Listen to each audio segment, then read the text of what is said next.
Welcome to Baweng Coffee Shop, a farm to cup coffee. O di ba? Farm to cup ang sabi nila. Well, fresh na alam natin yung ating kape. At alam mo bang kagandahan nito?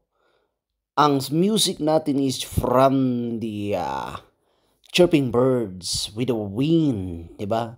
Rustling, painting around the leaves of the coffee and the other trees. O meron din silang tree house if you want to be having your coffee in the top of the world. O yan o, meron silang tree house. Problema lang natin kung paano natin iakyat yung kape ninyo. Pero hindi po ako ang inyong waiter, kaya pasensya na. Okay?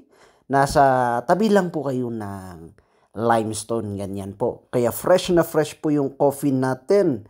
'Di ba?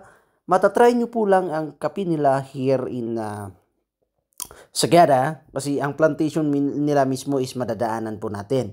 If you will be having the adventure trail or yung eco trail from Hanging Coffins going down, madadaanan nyo po ang kanilang coffee shop.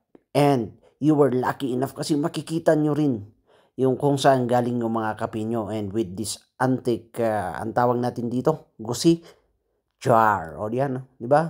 Meron pa silang antique jar dito. And it's your own time na lang po para palipasin yung oras and enjoy the ambience kasi napaka-refreshing.